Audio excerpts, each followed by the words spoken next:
Moi, je suis Bolonjoa. La base qui est honorable de Eliezer. À Longoli, soit faux, ça qui nango, mais tous nos aïeux nango, tout côté à Magamoussous. Il faut réagir. Alors, Magambe Belé, Naniga ça et Kaba rappel à Mickey. Attention, le pouvoir ne veut pas dire imposer sa volonté de manière individualiste. Le pouvoir, il a qu'ici que ça la likambo, pour les changements. C'est ça le pouvoir. Il y a tellement que Bino Bozo quand sa pouvoir, l'imposition, il y a besoin tendance, il y a pouvoir absolu. C'est-à-dire qu'un pouvoir despotique. Le pouvoir, quand vous accédez au pouvoir, on vous confie la mission d'exécuter un programme pour résoudre un certain nombre de problèmes. Le pouvoir ne veut pas dire imposer sa volonté. Il y a besoin de changer de condition encore. Yami Balé. La journée à 4 janvier, bien qu'au Mexique, au Kimayango, il y a une journée où il y a un bisoto tchamon à Mitoaban. Mais avec Félix Sekedi, ça ne se fera jamais. Ou à ça, Yoga Félix Sekedi a organisé un défilé de 30 jeunes. Ou à ça, Yoga Félix Sekedi a organisé et le mot pour notre papa à Kala. Ayaga n'a li na le bon, Babili na le Mumba. Mais en dehors de ça, la date sacrée na biso, on ne respecte plus. Ça, ce sont des évidences. Toi, on a posé ça tout sur la tête. Bilo Bada Tiwana à Kala. On n'en parle plus parce qu'il a l'intention de tuer la nation. Parce qu'il y a mon élali. L'émotive de la nation. Et là, on me super l'autre. Félix Tshisekedi bolingo naye ya Congo ka yonde mtoyebi. O ngana yebi Félix Tshisekedi alingaka peut-être Congo ce qui a za mokonzi. Dans ya Congo na évité. Qui a souvenance? Ya boyoka Félix Tshisekedi a soutenir FARDC quand Mamadou Nda s'est battu. Azate. Félix Tshisekedi, membre de l'UDPS. À l'époque, il y a Mobutu. Quand l'AFDEL entrait, ils ont fait la déclaration soutenant l'AFDEL. Qui a déjà vu un opposant le faire? Azati. Félix Tshisekedi a même Kagame 2 fois na Congo, je dirais même 3 fois. Na Matanga, Awa, Yonani, Oboya Kagame. N'est-ce pas que Kagame était criminel, était sanguinaire? Oui. Mais Goma, il a fait aussi.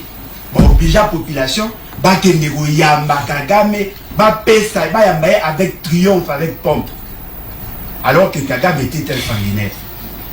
Tolombo, dans le mois de mars 2019, Félix Tshisekedi a pris une ordonnance graciant un militaire, il y a un 23 qui était arrêté dans la montagne à Itombwe, jugé dans Ouvira, après si mot grâce présidentielle, et pourtant on va dire qu'il y a une peine de mort. Bernard Maeshe Biamungu alias Pikawan. Mais c'est lui qui est chargé observance. Il y a un 23. Il était ici. Il était en prison. Il a été gracié par Félix Tshisekedi. L'essentiel, il y avait officier à M23. Ils ont été soutenus par Félix Tshisekedi. Ils ont fait de 2019 à 2022. Bernard Maeshe était ici, à Kinshasa. Avec Obima vers le mois d'août. Et après, à qu'on rejoindre le M23 et ainsi de suite. Mais le M23, qui a réchauffé le M23? C'est Félix Tshisekedi. C'est lui qui a permis au M23 de se reconstituer. Claude Ibalanke, membre de l'Union, de la famille politique Nabino Ondibi Gozalafuna.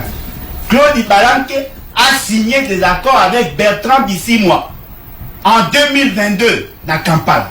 Accord, il y a M23 pour la réinsertion à Bango. Dans il y a un mécanisme, un comité de suivi, il y a encore Addis Abeba. Il a signé des accords au nom de Félix Tshisekedi. Balongo Léo Kuna, quelques temps après, commissaire ambassadeur itinérant. En 2023, à Kendaki, les sous Kokuta, on négocie avec le même personne. Moi, Bissonde Tolingi. Pour terminer, oui. Bissonde Tolingi. Yo, Oyokolinga na au pays. Mais Mabé, votre appartenance politique, et là, le quoi, trop bien, et là, le quoi, na Oyokolinga, et là, le quoi, pesanteur. Félix Tshisekedi a lingi pays. Mouto peuple non azo kufa. Basoda na ba wale landal. Bozo dilapidé mbongo. Bozo bana biso inspection générale ya finance et comme le quoi chien aboyeur. Oui, mais il y a possibilité d'anticiper. C'est que combien de gens au Bimbo et à l'État au IGF a gagné dans la prison? IGF a fait des démonstrations ici, il y a détournement de fonds avec Nicolas. Mais pour le 22 janvier, non, tu as un verdict. Parce que c'est la justice. Mais tout ça, Yannick, on a lampadaire. On a un projet de détournement de fonds organisé au niveau de la présidence. Oh, au niveau de la présidence, il y a peu sous les Bolonja. Mais on a le banni la présidence. Nicolas Kazali a commencé à suivre le dossier Dick Hall, 619 millions de dollars. Il était encore conseiller. Dossier à Maïka Senga, il y a 27 millions. Oh, Bimi, c'est là qu'il y a un faux procès. Et pendant qu'il était encore conseiller, Mbongo, il y a tiré 13 millions. Là, qui est encore conseiller, 15 millions, il y a des comptes, il y a rétrocommission. Ils étaient encore conseillers. Le détournement a commencé dès le premier jour où Félix Sekei a prêté serment. Bien de bon en retard. C'est comme IGF, chien aboyeur, à Gangui, au voleur, et après. Tu récupères là combien? Tu récupères l'autre. Merci. Mouto, il y a 10 minutes. Et la chaîne n'a pas invité. Tu es à Zangonga. Il y a un jour là-bas. Il y a aussi ça. Botika Kotina Bisoto Koumisa Bato Bazoïba. Dans l'armée, il y a des problèmes. La gestion de la carrière, le recrutement, la formation, la motivation, vous avez résoudre. Mais vous dites, oui. Mais dites-nous aussi la vérité. Situation est à Néni. M23 a commis qu'occuper 3 ou 4 territoires Néni. Parce que vous avez qui défait, vous avez ici Bango, vous avez ici Bango possibilité, vous avez ici Bango. Et vous pensez que tu vas soutenir. Nous aimons le pays. Merci. On n'est pas obligé à soutenir. Président Bolonja, merci. Merci. Le pouvoir, avoir la possibilité de faire quelque chose. On parle du pouvoir politique. Non, mais là, il y a un débat. On parle du pouvoir politique. Le pouvoir, c'est imposer sa volonté. Non. Lorsqu'on accède au pouvoir, c'est pour résoudre une série de problèmes qui assaillent la société. Les partis politiques, c'est conquérir le pouvoir et se maintenir le plus longtemps possible. Ça, c'est votre raisonnement. Ce n'est pas ça l'esprit originel Oememaki. Non, papa, vous parlez quand même à un politologue. Vous n'allez pas. Vous êtes politologue parce que vous avez été formé dans ça. Mais vous n'êtes pas les premiers, encore moins les derniers. Non. Parce que. Papa. Je vous donne un petit conseil. Parce que d'abord, la politique, même la définition, il y a parti politique. La science est vaste. Non, la science est vaste. La science est vaste. Yo, pêcheur, les pouvoirs politiques, par pouvoir politique. Les scientifiques, normalement, n'utilisent pas la Rousseau, nous ont utilisé. Ah bon? Oui, les vrais chercheurs. Ah bon, Racine, il y a mon pot naïeux, ça, domaine moi, je n'ai pas. Non. Il y a les spécialistes des domaines qui donnent les sens au concept. Du pouvoir. Il faut se référer à certains. Moi, j'ai donné Max Weber. Et j'ai donné sa définition. Et puis, en tant que politologue, Nalobi Nayo, par le pouvoir politique, il y a intimidation, politologue et ainsi de suite. Nous avons au peuple congolais, population, a besoin à Kabino. Je crois qu'il y a possibilité de démontrer ce que vous dites que là. Vous terminez, tu comme la souka. Problème n'a rien d'aller. Voilà. Bisso. Voilà. Bino position. Bisso va les battre. La patriote. Faites de même. Devenez des patriotes. Oh, même il ne savait pas comment. Ça là est fort. Parce que le problème n'a rien d'aller. Il défend sa famille politique. Il défend la personne de Félix Sekei. Azolo Bamakambia Bernard Maïche Biamungu.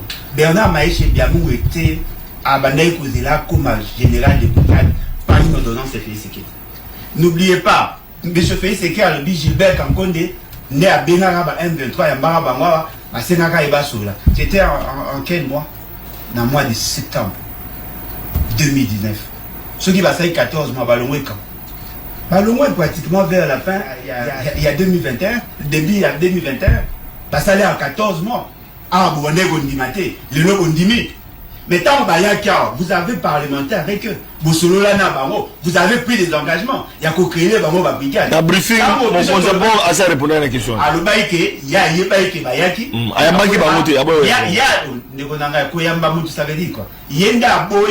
Il y a pas de négociation na Rwanda et donc c'est fini.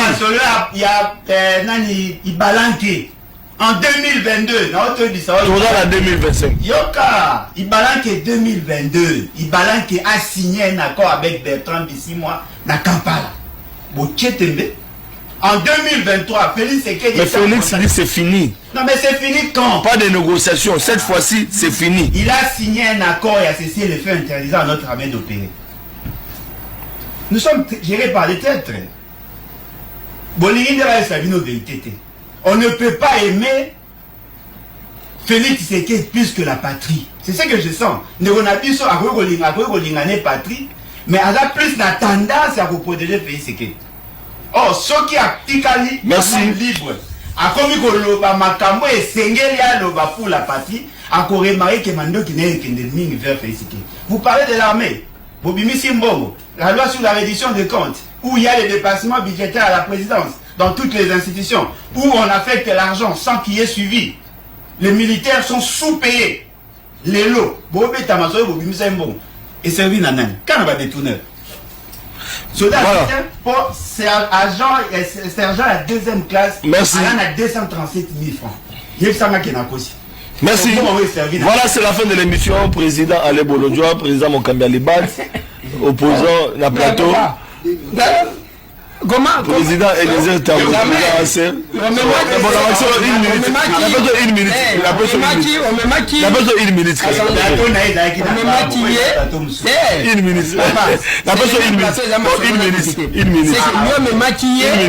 On a aya koloba bilobela na ye et puis on bien mission si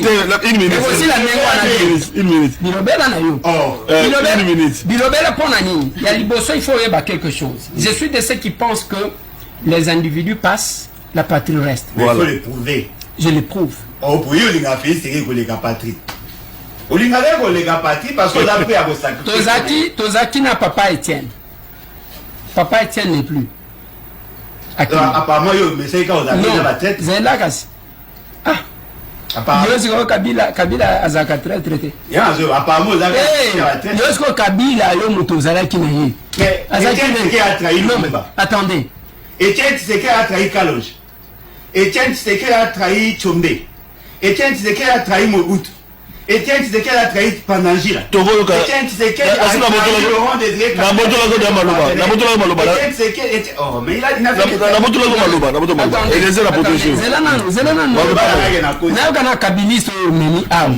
vous allez comparer Étienne na Kabila. Vous allez comparer Félix Antoine Tshisekedi na Kabila. Non, la dimension. Parce que Bino, Bobimisa Bamakambu, Awa.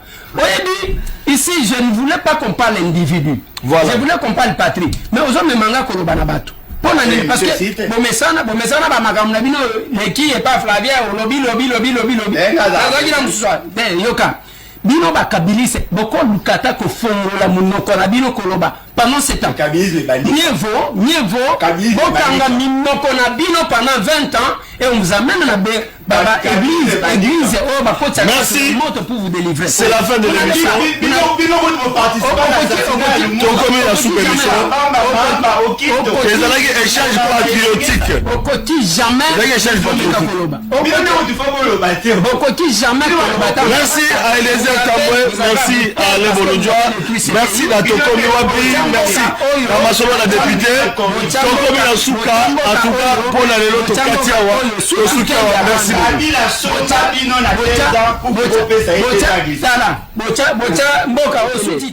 Lui de pes, il faut bailler bailler komoko. Le peuple ba combattant au bazakuna, ba kokati ko bana ko bamba tous les cadres à de pes mabanga. Ah bon? Pourquoi je dis ça? Ces combattants-là ont pris le risque. Batumisu bazo qualifié bango lokola batu batangate. Mais UDPS il faut que yeba ke ebele ya intellectuel na ba professeur ba kima. Ce qui était au fond ba bundi pona ko pesa bino pouvoir. Ces jeunes-là ba kamati pouvoir ba pesi bino. mission à parti politique et conquête du pouvoir à travers Bavoyou wana Bengalilo, à travers Batouana mais la conservation devrait se faire de la part de cadre, va conserver pouvoir. Mais aujourd'hui, ba cadre bazo zone sa censurité, ba cadre wana bazo mettre même pas en place le mécanisme de conservation et pouvoir. Et je me dis l'erreur est venue aussi de quelque part. Naloba kango aw. Nalobi tout est parti d'abord na makambo ya FCC Cash. Oui. Tango FCC Cash et Kabwani, mutu na mutu akomi konuka leadership na yanu ka batu ya koyembela ye. Abosani batu abundana bango. Et chacun a fait ça. En commençant par Jean-Marc Kaboun, lui-même, parce que c'est lui qui était là. Et Zana Batouga, na mona bakota na gouvernement, Zonituna, eux, à côté d'Engeni. Et Zana Batouga, comment ba mandataire public à côté d'Engeni. Parce que seulement qu'il y a qui koyen belaye. Mais ceux qui se sont battus na bango, batikala na balabal. C'est là que nous allons. Mais, la frustration, nous, surtout, en Ezaya, Kopé, ça passe au moins besoin de 2 équipes. Na 2 équipes, yo Moussala na yo, au lieu pesa, ndeko ya équipe na yo, passe, yo zo pesa adversaire. Passe. Et c'est ce qui se fait, qui crée tout ce qu'il y a comme problème aujourd'hui. Les gens pensaient régler des comptes. Les gens pensaient qu'au tel, ça va tout bisson, mais va tout à pouvoir. Mais pouvoir est ici la tête. Pouvoir est ici là. Aujourd'hui, nous avons des conséquences que nous avons. Je me demande, parce que peuple one, même à Kambouyani, il y a Genève. Peuple one, on a j'ai dit, le peuple là s'est battu, va conquérir le pouvoir, va combattre en a besoin. Mais la conservation du pouvoir aujourd'hui, qu'est-ce qu'on peut réclamer? Parce qu'on est déjà au pouvoir. Le pouvoir est là. Et vous pensez qu'au cas où des pèses perdaient le pouvoir, il aura quel discours dans ce pays?